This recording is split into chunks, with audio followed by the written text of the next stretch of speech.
आज हम पुरुषोत्तम मास के 17वें अध्याय का अध्ययन करेंगे। बोलो पुरुषोत्तम भगवान की जय। 17वां अध्याय। नारद जी बोली, हे कृपा सिंधु, फिर ज्ञान प्राप्त कर राजा दंडधन्वा का क्या हुआ?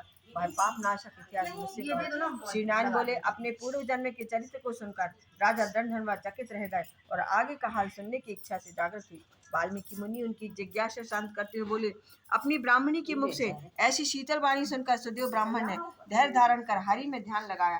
दीर्घ सांस ले मलिन मुख से जो होनहार है सो होगा, ऐसा मन में निश्चय कर पुष्प आदि लेने के लिए वन में गया। इस प्रकार करते हुए काफी समय निकल गया। एक दिन वह समिधा कुशा फल फूल आदि लेने को वन में गया। वहीं सुदेव मन में हरि के चरण कमलों का ध्यान करने लगा। उसी दिन उनका लड़का सुखदेव अपने मित्रों सहित बावड़ी पर गया। उसमें कुछ मित्रों सहित जल में कीड़ा करने लगा तथा जल यंत्र से जल फेंकता हुआ बार बार हंसता था। ग्रीष्म ऋतु थी, अतः जल कीड़ा बड़ा आनंद आया। बालकों में बड़े प्रेम से खेलते खेलते अन्य बालकों के छकाए जाने पर उसने उनके भय से भागने की चेष्टा की। तब भाग्यवश उसने श्वास रोककर अपने मित्रों को छलने के लिए अथाह जल में गोता लगाया। उस गहरी जल में से वह व्याकुल हो निकलने का प्रयत्न करने लगा, परंतु निकल नहीं सका, वो मर गया। यह देख सभी बालक आश्चर्य से हाहाकार करते हुए दौड़े और अत्यंत दुखी हो गौतमी को जाकर समाचार सुनाया। बालकों की यह प्रिय और वज्र समान वाणी सुन पुत्र वत्सला गौतमी मूर्छित हो भूमि पर गिर पड़ी।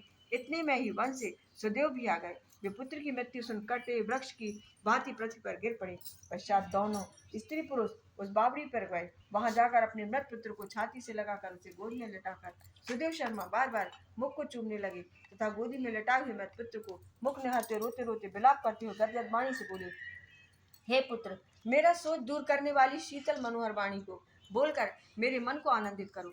तुम अपने वृद्ध माता पिता को छोड़कर असमय जाने युग नहीं हो। हे वत्स, तेरे मित्र वेद पढ़ने को तुझे बुला रहे हैं। हे पुत्र, तुम्हारे उपाध्याय भी तुमको पढ़ाने को बुला रहे हैं। श्री उठो, इस समय कैसे सो रहे हो?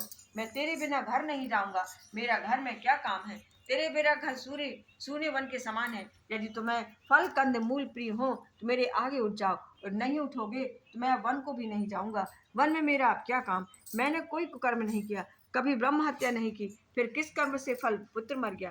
अरे निर्दयी विधाता, तूने यह बड़ा बुरा किया।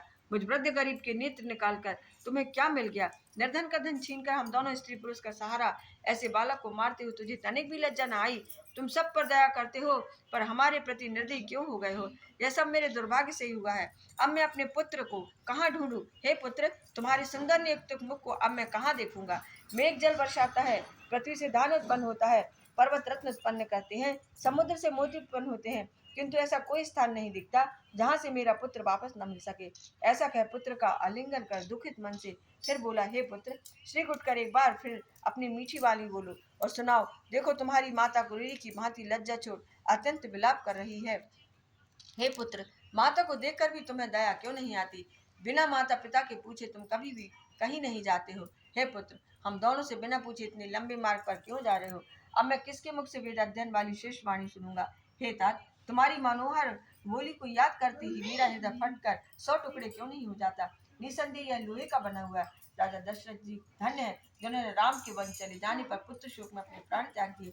मुझे धिक्कार है कि पुत्र मैं के मरने पर भी जीवित हूँ। हे नाथ, हे गोविंद, हे विष्णु, हे यदुनाथ, हे रुक्मणी के प्राणपति, हे मुर दैत्य के मारने वाले, हे दिनों पर दया करने वाले, हे दयालु, मेरे पुत्र वियोग की अग्नि के ताप से रक्षा करो। हे देवादिदेव, हे त्रिलोकीनाथ, हे गोपाल, हे गोपीनाथ, हे रतांगण पाणो, कालीदह के दोष को हरने वाले पुत्र रूपी अग्नि के तप से जलने हुए मेरी रक्षा करो। हे वैकुंठपते, हे नरकासुर के शत्रु, हे चराचरपति, हे भवसागर से पार उतारने वाले, हे ब्रह्मी आदि देवताओं द्वारा श्रद्धेय चरण कमल वाले, पुत्र रूप अग्नि के ताप से संतापित मेरी रक्षा करो। मेरे समान मूर्ख कोई दूसरा नहीं है, क्योंकि मैंने श्री कृष्ण भगवान के वचन उल्लंघन कर पुत्र की कामना की। भला नष्ट होने वाले को कौन पा सकता है? 17वां अध्याय समाप्त। बोलो पुरुषोत्तम भगवान की जय। मात नर्मदे।